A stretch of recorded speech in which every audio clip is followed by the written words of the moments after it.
સમગ્ર ગુજરાતમાં ભારતીય જનતા પાર્ટીની વિરુદ્ધનું વાતાવરણ છે। જ્યાં એમના ઉમેદવારો જાય છે ત્યાં જાકારો મળે છે। લોકો અણિયાળા પ્રશ્નો પૂછીને બેરોજગારી, પેપર ફૂટે, બ્રિજ તૂટે, ખેડૂતના ડુંગળીના ભાવ કે કપાસના ભાવ, પાણી, જીએસટી અનેક મુદ્દે જડી વરસાવે છે। જે રીતે ભાજપમાં પહેલી વખત ઘણા સમય પછી આંતરિક વિખવાદ સર પર આવ્યો, સપાટી પર આવ્યો। ભાજપના નેતાઓ જાહેરમાં એકબીજા સામે આક્ષેપો કરે, ઉમેદવારો બદલવા પડે અને બદલ્યા પછી ઓર વર્ગ વિગ્રહ ઊભો થાય, કમલમ પર ટોળાઓ ભેગા થાય, ભાજપનો પેજ પ્રમુખ અને ભાજપનો કાર્યકર્તા એમ કહે કે શું અમારે આવાની પાલખી ઉપાડવાની છે જે ગઈકાલ સુધી અમને ગાળો આપતા હતા? શું અમે ગાભા પાર્ટી છીએ? અને એ જ ભાજપના કાર્યકર્તાઓ પણ ભારતીય જનતા પાર્ટીની વિરુદ્ધમાં છે। જે ભૂતકાળ હતો એમાં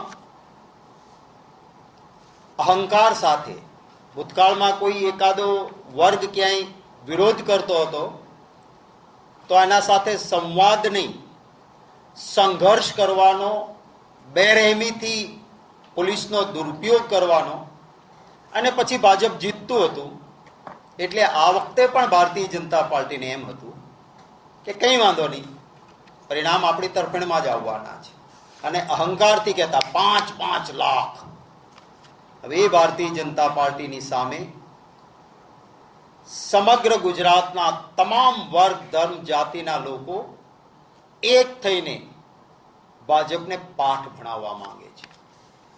પાટીદાર મિત્રો પોસ્ટ મૂકે છે કે અમે અમારી વાત કરતા હતા ત્યારે અમારા સાથે સંવાદ કરવાના બદલે જે પોલીસનો દુરુપયોગ થયો, અમારી બહેનો દીકરીઓને ઘરમાંથી કાઢીને એની ઉપર લાઠીચાર્જ થયા, પાટીદાર યુવાનોએ ભાજપના નેતાને જનરલ ડાયરનું બિરુદ આપ્યું હતું। હું પોતે પણ એક સરકારમાં મિનિસ્ટર રહ્યો છું। કોઈ પણ આંદોલન ચાલે ત્યારે, આંદોલન ચાલતું હોય ત્યારે પોલીસે કેમ વ્યવહાર કરવો એ સરકાર એને કહેતી હોય છે। હું પોતે આરોગ્ય વિભાગનો મંત્રી હતો, અમારા ડોક્ટર્સના આંદોલન થતા હું સામેથી કહેતો કે સહેજ પણ બળપ્રયોગ નહીં, હું સામેથી સંવાદ કરતો અને એનો રસ્તો અમે કાઢતા। પોલીસ પણ પૂછે કે સાહેબ આ છે શું કરીએ?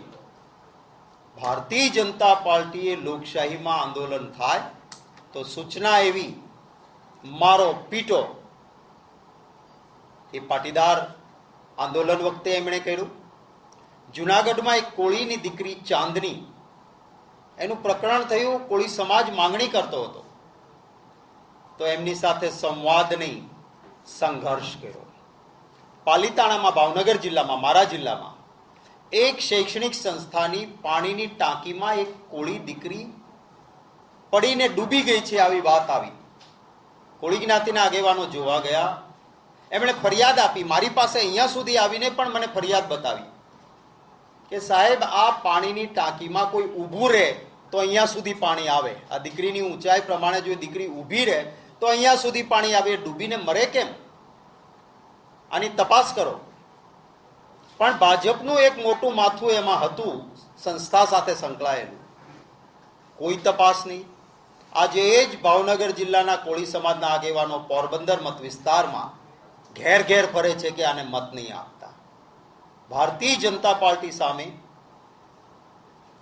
આદિવાસી સમાજનો આક્રોશ ફૂટ્યો છે, કારણ કે એમના અધિકારના પૈસા હતા, નકલી ઓફિસીસ બનાવીને આદિવાસીના હકના પૈસા ખાઈ જવાના। એકમાત્ર આદિવાસી મુખ્યમંત્રી કોંગ્રેસના ટેકાથી ઝારખંડમાં હતા, એમને ગેરકાયદેસર જેલમાં નાખ્યા છે। વન સંપત્તિ પર અધિકારનો કાયદો કોંગ્રેસે બનાવ્યો હતો, તો આદિવાસી સમાજને હજી સુધી ગુજરાતમાં એના રેવન્યુ રેકોર્ડ નથી મળ્યા, માટે આદિવાસી સમાજ નારાજ છે। આદિવાસી સમાજના શિક્ષણ પ્રત્યેની બેદરકારી સરકારની એક આઈએએસ અધિકારીએ કાગળ લખ્યો કે જે આદિવાસી વિસ્તારની ગરીબ વિસ્તારની શાળાઓમાં શિક્ષણની કફોડી હાલત, એક શિક્ષક હોય અને ચોથા ધોરણમાં ભણેલા બાળકને પહેલા ધોરણ જેટલું પણ નથી આવડતું, આ એમના ભવિષ્ય સાથે ચેડા છે. એટલે આદિવાસી સમાજ નારાજ. ભૂતકાળમાં ઠાકોર સમાજ સાથે પણ આવો જ વ્યવહાર થયો હતો. અહંકાર સાથે જે રીતે રાજકોટના ઉમેદવારે વાત કરી, સમગ્ર દેશની બહેનો દીકરીઓનું અપમાન થયું. કોઈ પણ રાજા મહારાજાને, રાજા મહારાજામાં રાજપૂતો હતા, કારડિયા સમાજના આગેવાનો હતા, કાઠી દરબારો હતા, નાડોદા સમાજના હતા, બક્ષીપંચમાં આવેલી ઘણી બધી જ્ઞાતિના રાજા મહારાજાઓ હતા. બ્રહ્મ સમાજમાંથી બ્રાહ્મણોના રાજાને રજવાડા હતા. આદિવાસી રાજાઓ હતા, આપણે ત્યાં ભીલ રાજાઓ હતા. પાટીદારોને પટ્ટા મળ્યા હતા અને પાટીદારનું પણ શાસન હતું. એ પટ્ટા મળીને શાસન હતું એટલે પાટીદાર પણ રાજા મહારાજા હતા. અને કોઈ પણ રાજા મહારાજાએ, એક પણ રાજા મહારાજાએ પોતાની બેન દીકરી અંગ્રેજોને નહોતી આપી. આ દેશની તમામ જ્ઞાતિ એ ઉમેદવારની વિરુદ્ધમાં એટલા માટે ઊભી થઈ કે ગામે ગામ પાળિયા છે, જુદી જુદી જ્ઞાતિના રાજા મહારાજાઓ હતા. એમણે ગાય માટે, માતૃભૂમિ માટે, બહેનો દીકરીઓની લાજ માટે શહીદી વહોરી હતી. અને એમ છતાં આવું નિવેદન, અને છતાં ભારતીય જનતા પાર્ટીએ અહંકારથી એ ઉમેદવારને નહીં બદલ્યા. આ એ જ વ્યક્તિ છે જેમણે બનાસકાંઠામાં ચૂંટણી દરમિયાન જઈને માલધારી સમાજના એક વ્યક્તિ ચૂંટણી લડતા હતા ત્યારે માલધારી સમાજ વિશે પણ આવો જ વાણી વિલાસ કર્યો હતો. આ બધા કારણોસર ભાજપની વિરુદ્ધ એક જુવાળ ઉભો થયો છે સમગ્ર ગુજરાતમાં. એટલે ભારતીય જનતા પાર્ટીએ વિચાર્યું કે ફ્રી એન્ડ ફેર સ્વતંત્ર ચૂંટણી થશે તો ભાજપનું ગુજરાતમાં દેવાળું નીકળશે. એટલે એમણે ભારતીય જનતા પાર્ટીએ એક તરકીબ રચી કે આપણે એમ કરો ને, કોઈને કોઈ પ્રકારનો નાનો મુદ્દો કાઢી અને કોંગ્રેસના પક્ષના ફોર્મ રદ કરાવો, સ્પર્ધા જ ન થવા દો, એટલે આપણને કોઈ હરાવી નહીં શકે. અમને પણ આની ગંધ આવી ગઈ હતી અને હવે તો બરાબર ઓળખીએ છીએ. હું આભાર માનીશ અમારી કોંગ્રેસ પાર્ટીની લીગલ ટીમનો, અમારા વોર રૂમના સાથીઓનો, અમારા જિલ્લાના આગેવાનોનો. ખૂબ ચીવટ રાખી, ખૂબ ચિંતા રાખી અને એક પણ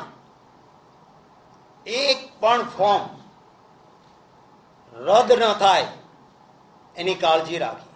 18 જગ્યાએ ગઈકાલે વાંધા લીધા. 18 જગ્યાએ, 18 માંથી એક પણ જગ્યાએ કોંગ્રેસના ફોર્મની સામે એક પણ જગ્યાએ વાંધો ટક્યો નહીં. આજે અમરેલીમાં જેનીબેન ટુમ્મર સામે સાવ ખોટા વાંધાઓ લીધેલા હતા, એ ફોર્મ પણ મંજૂર થયું. ભાવનગરમાં આમ આદમી પાર્ટીના ઉમેદવાર સામે વાંધા લીધા હતા. અમરેલીમાં અમારા સિનિયર એડવોકેટ પંકજભાઈ ચાંપાનેરી ગયા હતા, એમણે દલીલો કરી.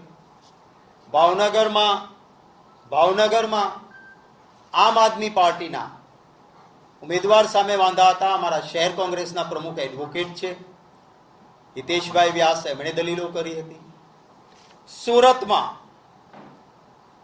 સુરતમાં ઉમેદવારે ફોર્મ ભર્યું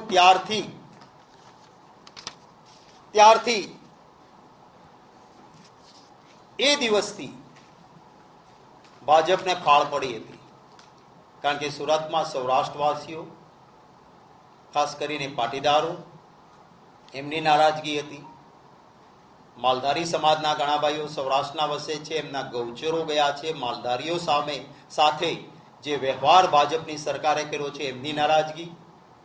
અને બૌદ્ધ સમાજો ચાહે ઉના વખતે ન્યાય નહીં મેળવી શકનારા દલિત ભાઈઓ હોય, આદિવાસીઓ હોય કે બહોળી ઓબીસી અને ક્ષત્રિય સમાજમાં આવતી જાતિ, બધાનો વિરોધ. એટલે એમને લાગ્યું કે આ સુરતની સેફ સીટે અમે હારી જઈશું.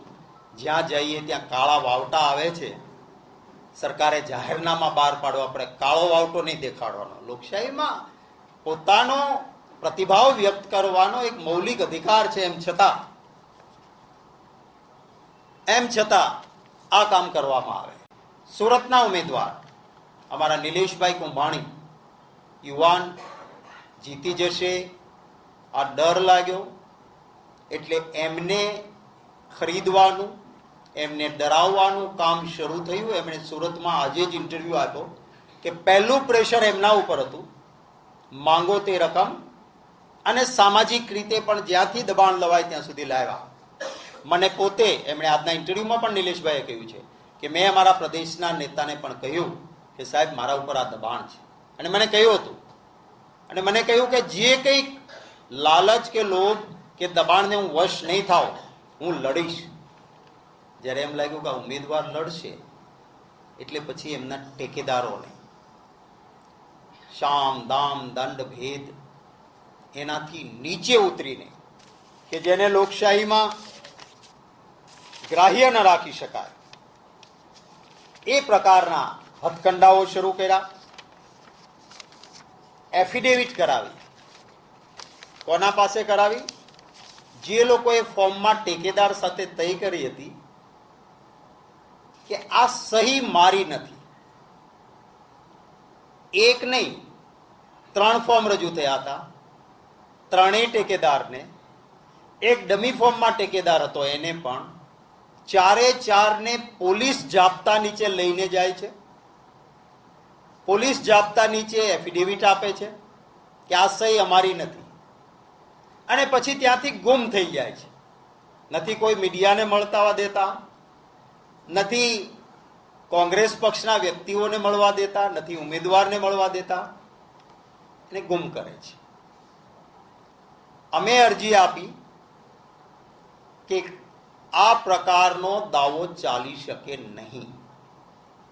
પહેલી વાત, કોઈ વ્યક્તિ મુકરર થાય, ના પાડે કે મેં આ નથી કર્યું, તો સામી વ્યક્તિને ક્રોસ એક્ઝામિનેશન, ઉલટ તપાસનો કાયદાએ અધિકાર આપ્યો છે. અમે એની ઉલટ તપાસ કરવા માંગીએ છીએ, માટે એને હાજર કરો. 1 દિવસનો ટાઈમ અપાય છે. એક વ્યક્તિ સંપર્કમાં પણ ઉમેદવારના આવે છે અને કહે છે કે હું આવી જઈશ. ફરી કોઈક કારણોસર એનો ફોન બંધ કરીને ગુમ થાય છે. સતત ભારતીય જનતા પાર્ટી જો ચૂંટણી સ્પષ્ટ ચોખ્ખી રીતે થાય તો હારી જાય એમ છે, એટલે આ હાથગંડો કર્યો. આજે સુરતમાં અમારા એડવોકેટો ભાઈ શ્રી બાબુભાઈ માંગુકિયા અને શ્રી ઝમીર શેખે ખૂબ વિસ્તારથી દલીલો કરી કે કાયદાની જોગવાઈ મુજબ ક્યાંય તમે ટેકેદારની સહી ન હોય તો ફોર્મ રદ કરી શકો, પણ ટેકેદાર ના પાડે કે અમારી સહી નથી તો ફોર્મ રદ કરવાની કાયદામાં કોઈ જોગવાઈ નથી. સેકન્ડ કહ્યું કે સાહેબ એની આ ફોર્મમાં સહી છે અને હવે એ કહે છે કે મારી સહી નથી, એની એફિડેવિટમાં સહી છે. આ બંનેને ફોરેન્સિક લેબોરેટરીમાં મોકલો કે આ હસ્તાક્ષર બે એના છે, જો હોય તો ફોર્મ રદ ના થઈ શકે. ત્રીજી દલીલ કરી કે કોઈ પણ સાક્ષી કે વ્યક્તિ કાયદામાં વાત કરે ત્યારે એને ભય કે દબાણ નીચે નથી થયું એ માટે ખુલ્લું મનથી એ કહે છે કે કેમ એની તપાસ જરૂરી હોય છે. કાયદાની પરિભાષામાં પોલીસ જાપ્તામાં આવીને કહીને ગયેલાને ફરી બોલાવો. નહીં બોલાવાયા. એક આવી જ ઘટના આ જ પ્રકારની કે જેમાં ટેકેદારોએ કહ્યું કે આ અમારી એફિડેવિટ રૂબરૂ આવીને, કોઈ પોલીસ જાપ્તામાં નહીં, રૂબરૂ આવીને આરોને કહે છે કે અમારી આ સહી નથી, આ ભાઈનું ફોર્મ રદ કરો. 2 ટેકેદારો જાય છે. બારની ચૂંટણી દરમિયાન 159 સુરત પૂર્વ વિધાનસભામાં આ ચૂંટણી હતી. ચૂંટણી અધિકારી સામે ગીતાબેન મનોજભાઈ જરીવાલા અને મનોજકુમાર લલ્લુભાઈ જરીવાલા આ બે જણા જઈને એફિડેવિટ આપે છે અને કહે છે કે સાહેબ આના ફોર્મમાં જે સહી છે ને એ સહી અમે નથી કરી, માટે આનું ફોર્મ રદ કરો. સેમ પરિસ્થિતિ અહીંયા. સારી પરિસ્થિતિ એ કે પહેલા લોકો પોલીસ જાપ્તામાં નથી, ક્યાંય ભાગી નથી ગયા, ત્યાં હાજર છે અને ત્યાં ને ત્યાં જ પ્રેસ મીડિયાને મળે છે. કહે છે કે જે ઉમેદવાર છે એ ઉમેદવાર કંચનભાઈ લલ્લુભાઈ જરીવાળાનું ફોર્મ આ કારણોસર રદ કરો. બે વ્યક્તિ એફિડેવિટ રૂબરૂ કહે છે. પછી હું આપને આ જજમેન્ટ આપું છું રિટર્નિંગ ઓફિસરનું. આ જ પ્રકારની ઘટના રિટર્નિંગ ઓફિસર શું લખે છે? બંને હાજર હોવાનું સ્પષ્ટપણે જોવા મળે છે, એટલે કે બંને હાજર છે. તેમજ ઉમેદવારી પત્ર નંબર 25 ભાગ 2 ના ક્રમ 10 પર ગીતાબેન મનોજભાઈ જરીવાળા તેમની નામે સહી થઈ છે, તથા ઉમેદવાર પત્ર નંબર 26 ના ભાગ 2 ના ક્રમ નંબર 1 પર 52 પર મનોજકુમાર લલ્લુભાઈ જરીવાળાના તેમના નામે સહી થયેલ છે, જેથી તેઓએ ઉમેદવારી પત્રમાં દરખાસ્ત કરનાર તરીકે સહી ન કરવા અંગેના જે સોગંદનામા અહીંયા રજૂ કરાયેલા છે તે અરજી ગ્રાહ્ય રાખવા પાત્ર જણાતી નથી. આમ ઉપરોક્ત તમામ હકીકતને ધ્યાને લેતા હું આરબી ભોગાયતા ચૂંટણી અધિકારી 15 સુરત પૂર્વ વિધાનસભા મતદાર વિભાગ અને નાયબ કલેક્ટર સ્ટેમ્પ ડ્યુટી મૂલ્યાંકન તંત્ર વિભાગ 1 સુરત 159 સુરત પૂર્વ વિધાનસભા મતદાર વિભાગ ઉમેદવાર કંચનલાલ લલ્લુભાઈ જરીવાલાના ઉમેદવારી પત્ર 25 અને ઉમેદવારી પત્ર 26 સામેના વાંધેદાર ગીતાબેન મનોજકુમાર જરીવાલા અને મનોજકુમાર લલ્લુભાઈ જરીવાલાની સદર ઉમેદવારી પત્ર રદ કરવાની માંગણી વાંધા અનુક્રમે 1 અને 2 ગ્રાહ્ય રાખવા પડતી જણાતી નથી. વાંધા અરજી નામંજૂર કરું છું અને ઉમેદવાર કંચનલાલ લલ્લુભાઈ જરીવાલાનું ઉમેદવારી પત્ર 25 અને 26 સ્વીકાર કરવા આથી હુકમ કરું છું. આની નકલ હું આપને આપીશ. આ સહી સાથેની આ જજમેન્ટ છે. શું કાયદો એ દિવસે આ આમ આદમી પાર્ટીના ઉમેદવાર ખસી જાય તો ભાજપને નુકસાન થતું હતું, એટલે કાયદો જુદો. આજે કોંગ્રેસનો ઉમેદવાર લડે તો ભાજપને નુકસાન થાય છે, એટલા માટે કાયદો જુદો. આવું ક્યાંય હોતું નથી. આજે અમારા ઉમેદવારનું માત્ર એક કારણોસર કે ટેકેદારોએ એફિડેવિટ આપી છે માટે અમે આ રદ કરીએ છીએ. 4 મુદ્દા ઊભા થાય છે. પહેલું તો આ કાયદાકીય કે કાયદો બધા માટે સમાન હોય, બંધારણ પણ કહે છે. આ જ પ્રકારમાં જો સુરતમાં જ 159 વિધાનસભામાં નિર્ણય થયો તો આજે જુદો નિર્ણય કેમ? બીજી બાબત, જેમણે ટેકેદાર તરીકે સહી કરી છે એમણે પોતાના મતદાર યાદીના કાર્ડના ઝેરોક્સ ફોટા બધું જ આપ્યું છે. એટલે એવું નથી કે એને ખબર નહોતી. બીજી વસ્તુ, આજે મારી સહી કદાચ કોઈક જગ્યાએ કોઈ ખોટું કરીને આવ્યું હોય તો મને હું સપનું આવે કે આ ખોટી કોઈએ કરી છે? ક્યાંથી તમને ખબર પડી? કોઈ સોર્સ ડિક્લેર નથી કર્યો. 4 ને એક સાથે સપનું આવે છે કે અમારી કંઈક ખોટી સહી કરી છે. 4 જણા એ એક જ ટાઈપિસ્ટ પાસે જાય છે કે તમે કરો. 4 ની અરજી આઈડેન્ટિકલ, એક સરખું લખાણ કે અમારી સહી નથી. 4 જણા એક જ માણસ પાસે એફિડેવિટ કરવા માટે જાય છે, નોટરી પાસે. 57, 58, 59 અને 60 ચારેયના નંબર ઉપરાઉપરી એક સાથે પડે છે. આવો ક્યાંય સંયોગ હોઈ શકે ખરો? આ સ્પષ્ટ છે કે આ કનાવેન્સ હતું. ભારતીય જનતા પાર્ટી સુરતમાં હાર ભાળી ગઈ. Free, fair and fearless election એ પાયાનો સિદ્ધાંત છે, એનાથી વિરોધા થયું છે. અમારી લીગલ ટીમ સુપ્રીમ કોર્ટ સુધી લડશે.